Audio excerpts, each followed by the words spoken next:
I stumbled upon my old diary one quiet afternoon while rummaging through dusty boxes in the basement. The air was thick with the scent of mildew and memories, and the faint sunlight streaming through the small, grimy window illuminated the floating dust particles, making them dance like tiny fireflies. As I brushed off the cover of the diary, its worn edges and faded design brought a flood of nostalgia.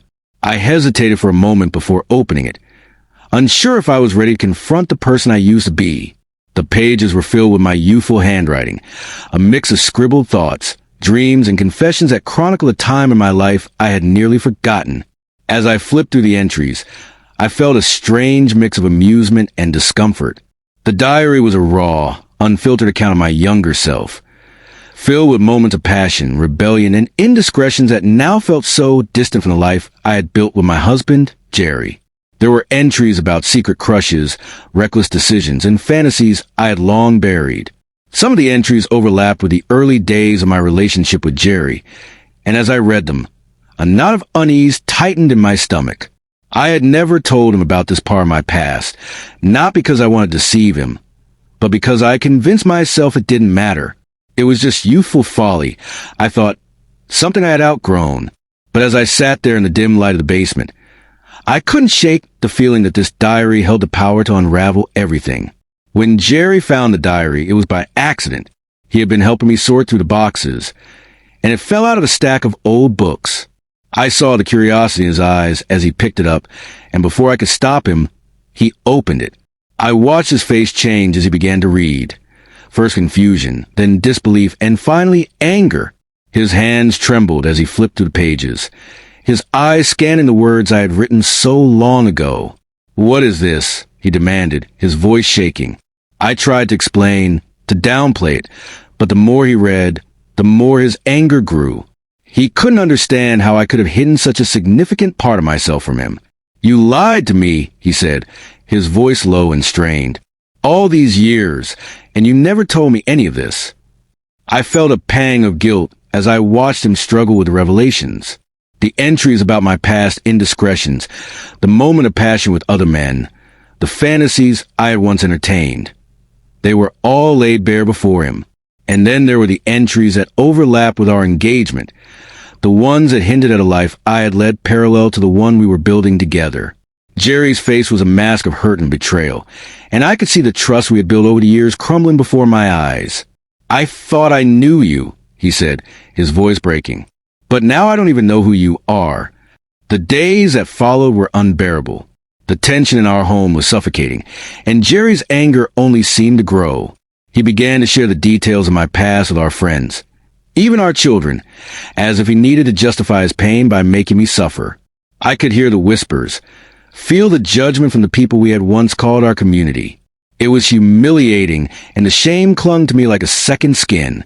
I had never intended for my past to resurface in such a destructive way, but now it seemed there was no escaping it. Then came the blow I never saw coming. My daughter, in her quest for identity, decided to take a DNA test. She had always been curious about her heritage, and I supported her decision, thinking it would be a harmless way for her to connect with her roots. But when the results came back, they revealed a truth that shattered our family. Jerry was not her biological father. The news hit us like a tidal wave, leaving devastation in its wake. Jerry was inconsolable, his anger now mixed with deep, unrelenting grief. "How could you do this to me?" he asked, his voice hollow. "How could you lie to me for all these years?" The revelation tore our family apart. My children, unable to reconcile the truth with the image they had of me, withdrew. They were distant, cold, and unwilling to forgive the lies that had shaped their lives. Jerry, unable to cope with the weight of it all, decided to leave. He packed his bags and moved to Florida, leaving behind the life we had built together. The home that had once been filled with laughter and love now echoed with silence, a haunting reminder of all that had been lost. In the aftermath, I moved in with my elderly parents. The isolation was suffocating. I felt like a stranger in my own skin, burdened by the weight of regret and the knowledge that my choices had irrevocably changed the course of my life. I tried reaching out to my children, hoping to rebuild the bridges that had been burned, but they remained distant, their hearts hardened by the betrayal. It was heartbreaking to see them pull away, to know that the mistakes of my past had cost me not only my marriage, but also the love of my children.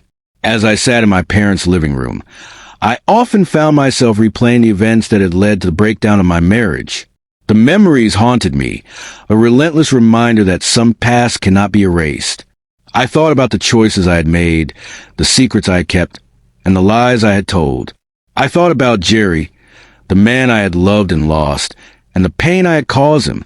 And I thought about my children, who had once looked at me with love and admiration, but now saw only the flaws and failures of the woman I had become.